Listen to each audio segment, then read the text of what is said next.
Grandma, it's hot in here. Let me out of the room.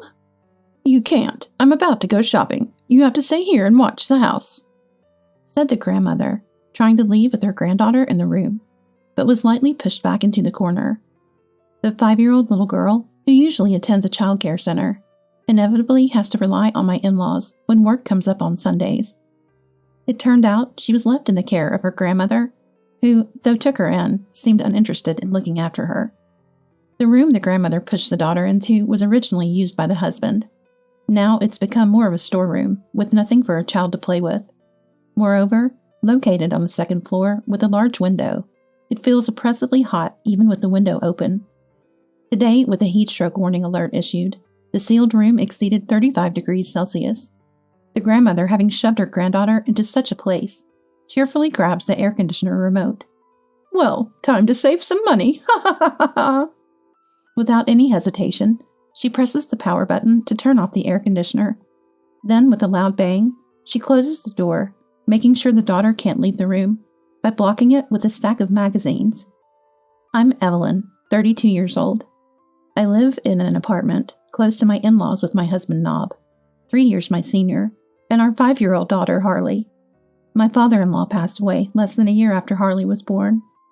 Currently, my mother-in-law Indiana and my sister-in-law Skylar live in the in-laws' house together. My sister-in-law, who lived on her own in her 20s, returned home after the death of our father-in-law to take care of Indiana. Being close in age, we get along like real sisters. While my relationship with Skylar is good, seeing each other regularly, my relationship with Indiana, the homeowner, could hardly be described as good. The reason is, Indiana dotes on her biological son and daughter, and seemed jealous when I married Nob, as if I stole her son. Moreover, when I was pregnant, as soon as she found out the baby was a girl, she made a displeased face. Why is it a girl? If it were a boy, I would have spoiled him rotten. What a letdown, she said loudly, as if the unborn baby could hear. I was so shocked I couldn't say anything back. Then Nob said, Mom, why would you say such a thing? We're about to welcome a new family member. It doesn't matter whether it's a boy or a girl, it's your first grandchild. But Indiana just pouted without showing any remorse, and later, when Skylar found out about it, she came to our house to apologize, saying, Evelyn, I heard Mom said some terrible things. I'm really sorry. Due to such incidents, not only do I feel uneasy around Indiana, but she also treats young Harley as a nuisance. Nob and Skylar have always scolded Indiana for her attitude towards us, but to no avail, showing no signs of improvement. Since my husband and I both work, there are times when we have to leave Harley at the in-laws. However, given Indiana's usual demeanor, I can't fully trust her. Indiana, who once nearly caused the death of a dog by leaving it in a room with the air conditioning turned off during summer, as told by Nob, doesn't seem to be entirely trustworthy. That time, it was only because my father-in-law noticed immediately and took the dog to the vet that its life was saved, and it later died of old age. Indiana, scolded severely by my father-in-law at that time, didn't seem genuinely remorseful, which makes me worry she might inadvertently cause another mishap. Now, in the peak of summer, even adults struggle with the heat, so naturally Harley, only 5 years old, needs the air conditioning. So whenever I leave Harley at the in-laws during summer, I always make sure to tell them to keep the air conditioning on. Despite my warnings, Indiana always responds with a sigh. Really, such a waste of electricity, making me feel unwelcome. It's Skylar who shields me from Indiana's sarcasm. Mom, don't say that to Evelyn. The cost of air conditioning in the summer isn't a waste. If we're all in the same room, 1 unit is enough. Besides, you leave the electricity on for things you're not even using. Oh, is that so? Yes, it is. Just yesterday, you left the TV on without watching it. And after taking a shower, you left all the lights on in the bathroom and the changing room. If you're going to preach about saving electricity, you should start with yourself. I was aware of Indiana's bad habits, but at this rate, it seems unlikely they'll change. Ignoring Indiana's grumbling, I was grateful that Skylar was willing to happily take care of Harley. Skylar works at a company with almost no overtime and takes the initiative to look after Harley. Harley has been attending a child care center since she was 3 and isn't frequently left with the in-laws. Given the situation with Indiana, we try not to rely on them unless necessary, but our work sometimes requires us to return home late, and sudden work calls can come in even on weekends. On such occasions, especially on Sundays when the childcare center is closed, we had no choice but to ask the in-laws for help. On a Sunday in late July, both Nob and I had work commitments and had to go to our workplaces. Nob is aware of Indiana's feelings towards me and Harley, and is always considerate. But on this day, we had no choice but to have Indiana look after Harley. Be good at Grandma's house, okay? After seeing Nob off, I arrived at the in-laws' house with Harley. I said this while stroking Harley's head. Okay. Harley nodded quietly, but did not try to look up at Indiana. Though she had always been an easy child, the sight of her obeying my words and entering the house made me feel uneasy. It seemed like Harley, even at her young age, could sense that Indiana did not like her, which was distressing. Indiana, I'm sorry. I'll try to finish work as soon as possible and come to pick up Harley.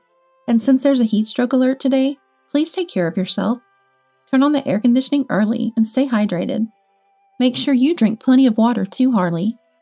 Recently, the maximum temperatures have been exceeding 30 degrees Celsius, but today is particularly hot. Given the heat, Indiana shouldn't skimp on using the air conditioner, but when I reminded her, she visibly frowned. I know that. Having to take care of that child in this heat, I wish you would consider my circumstances a bit. Indiana complained, clearly showing she found it bothersome. I'm sorry. I apologized and decided to finish my errands as quickly as possible to come pick up Harley, then left the in-laws' house. However, I would later regret not being more concerned about Indiana's attitude. 3 hours after leaving Harley, as I was headed to the in-laws' house after finishing work, I received a call on my mobile phone. The call was from Harley.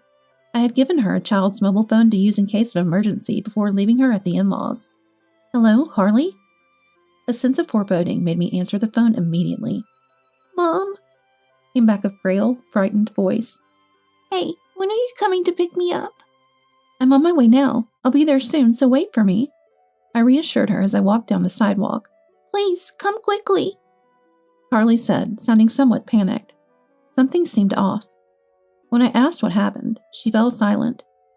Fearing Indiana might have done something to Harley, I broke out in a cold sweat despite the heat. And then Harley, Mom, help me, pleaded in a voice close to tears. Realizing this was no minor issue, I hurried to the in-laws' house without getting more details from Harley. Upon arrival, Indiana appeared to be out, as she was nowhere to be seen. Perhaps she had gone out for shopping. However, Harley's shoes were in the entrance, indicating she was still in the house. Since she wasn't on the first floor, I went upstairs and saw a stack of magazines in front of a room blocking the door. This room used to be Nob's when he lived at home. Feeling a bad premonition, I hurriedly moved the magazines aside and opened the door. What followed was a shocking situation. A while later, Indiana came home in a good mood. It was 3 hours after I had left Harley at the in-laws. However, upon seeing an ambulance parked in front of the house and a person being carried into it, Indiana's expression changed instantly. What on earth is going on here? Indiana screamed, running towards us, the family waiting by the ambulance with a fierce look. Nob had just arrived, so the three of us, including Harley, were together. Pushing us aside, Indiana shouted towards the ambulance. Skylar! Oh, why? What happened? Yes, the person taken by the paramedics was my sister-in-law, Skylar. Limp and unconscious, Skylar did not respond to Indiana's voice. Why is Skylar in this state, not Harley? Not understanding the situation, Indiana glared at Harley, who was clinging to me. Anger welled up in me at Indiana's attitude, but Nob stepped forward before I could retort. So it was all you're doing after all? What do you mean? Questioned by Nob, Indiana looked away, pretending to be ignorant. Indiana, don't play dumb. We know you turned off the AC and locked Harley in the room. Indiana, realizing she was cornered. That was, stammered. I had heard from Harley what happened. Apparently, Indiana had deliberately locked Harley in a room on the second floor and turned off the AC remote. The temperature in a second-floor room can exceed 35 degrees Celsius when sealed off. Knowing the danger, Indiana's actions were beyond mere harassment, and I was horrified. Despite Harley's pleas to leave the hot room, Indiana went out shopping, leaving her behind. Fortunately, Harley was safe.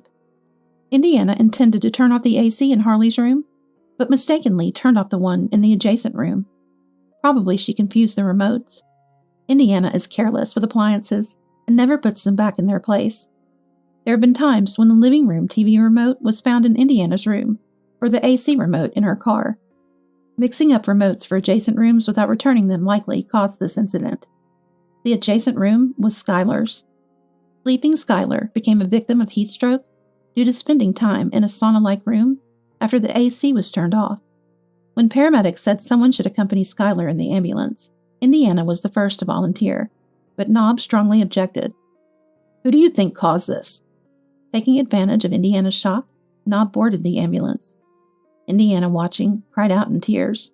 "Skylar, hang in there! Oh, why did this have to happen? It would have been better if Harley got heat stroke." Unable to bear Indiana's selfish remarks, my anger peaked. Before I could reprimand her, "Enough is enough," one of the paramedics scolded India. "Don't you understand the consequences of turning off the AC in this heat? It's about time you take this situation seriously and reflect on your actions." "What do you mean? Meddling in family matters? I never intended to kill anyone. I left the remote in her room on purpose." Even after being scolded by the paramedic, Indiana's defiance left me speechless. Realizing it was futile to argue with her, I also realized I could never forgive Indiana for her lack of remorse. As the ambulance with Skylar and Nob drove away, I decided to take Harley and return to my parents' home.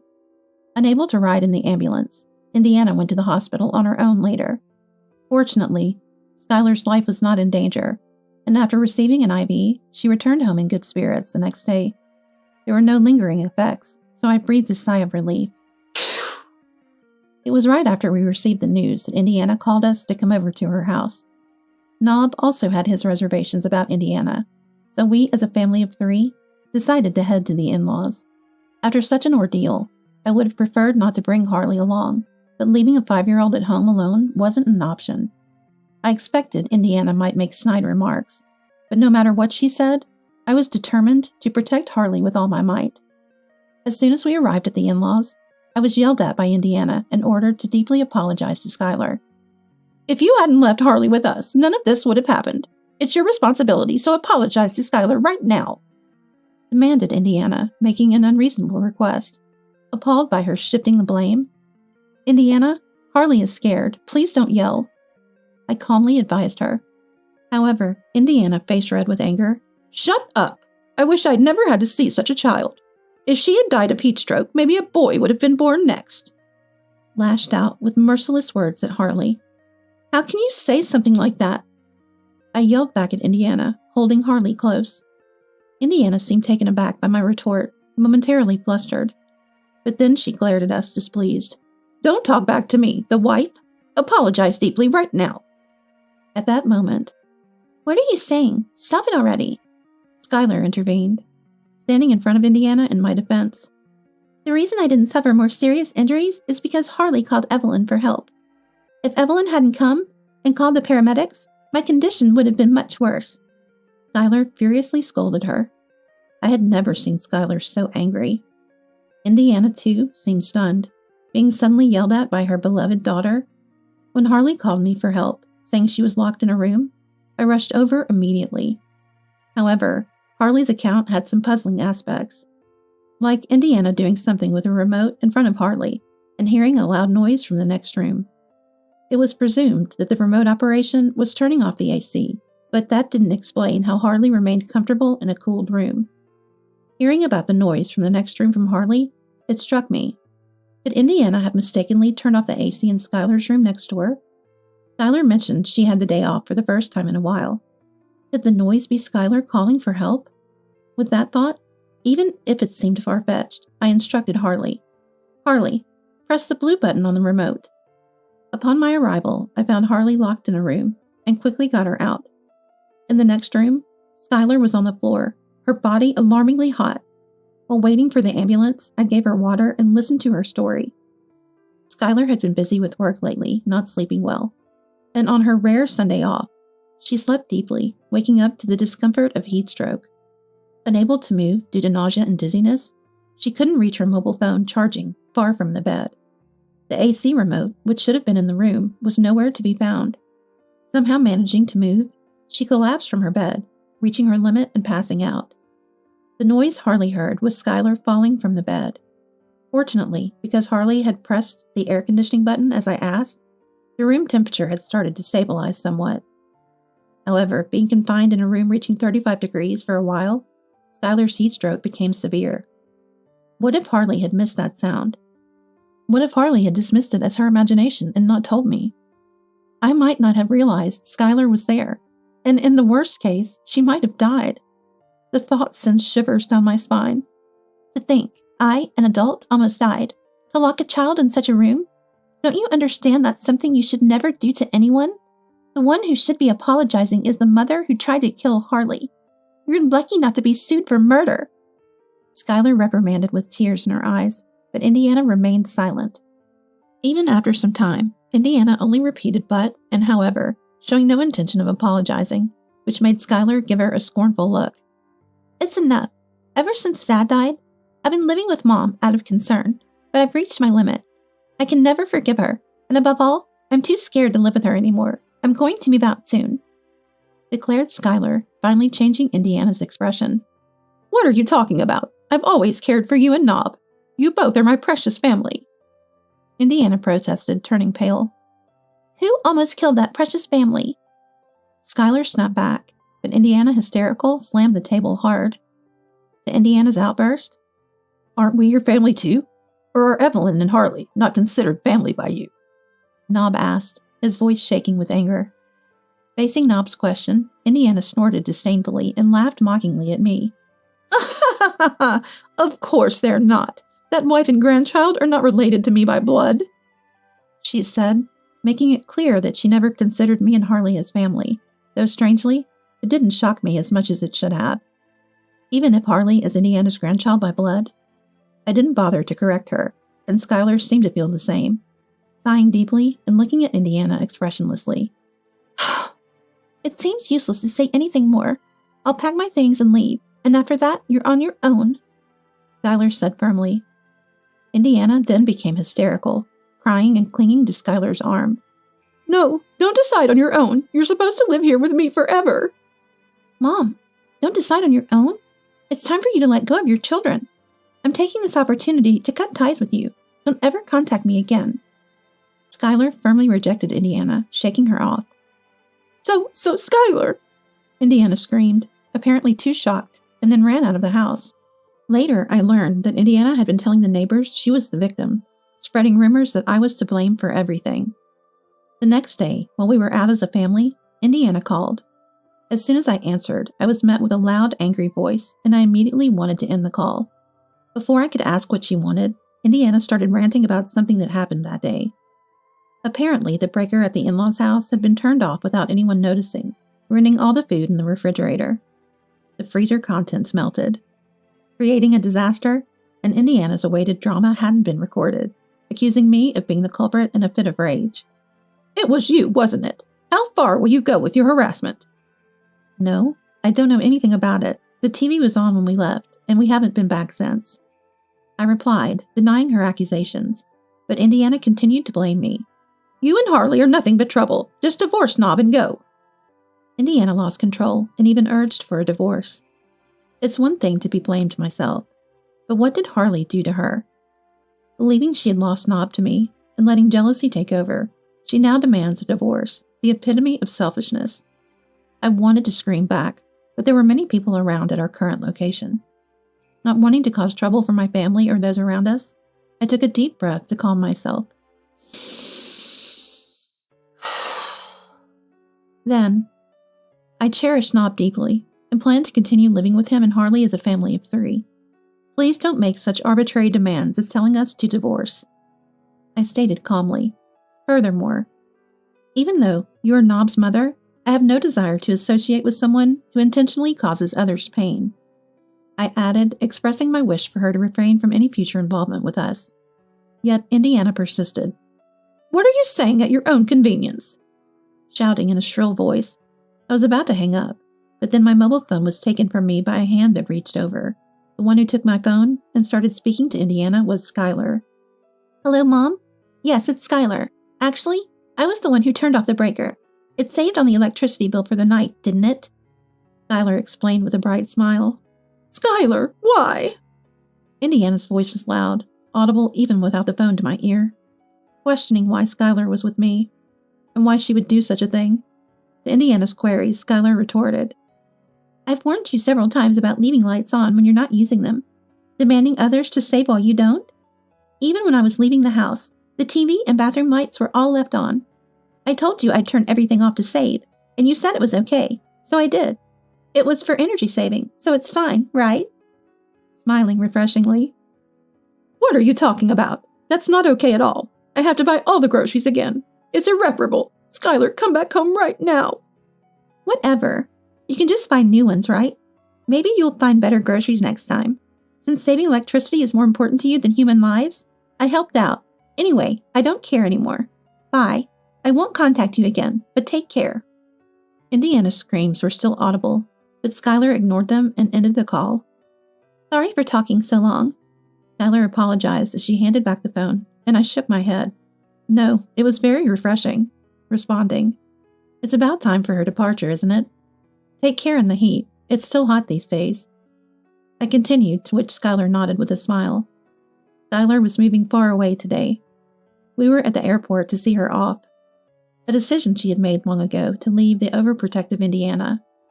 Skylar chose a distant land, out of Indiana's reach, for her new beginning. Her face was bright as we waved goodbye, knowing she looked forward to her new life. Since Skylar's departure, we've kept in touch, sharing updates. She's enjoying her new environment, living happily every day. Shortly after Skylar left, we moved to a new home. Not disclosing our address to Indiana and blocking her calls, enjoying a much more peaceful life. Nob, too, had been overwhelmed by Indiana's excessive affection, but had refrained from pushing her away because she was his biological mother. However, after the recent turmoil, he decided to cut ties. Indiana, having attempted to endanger Harley's life and spread lies about me, is now isolated from her community. Realizing we had moved only later, she found herself without contacts, as Skylar had also left, leading to a lonely life, depleting her late husband's inheritance.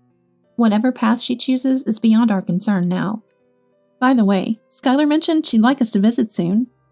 I shared during a recent call with Skylar, who had settled into her new home, and invited us over now that things had calmed down. Then let's use next month's long weekend to visit her. Nob readily agreed, and Harley excited.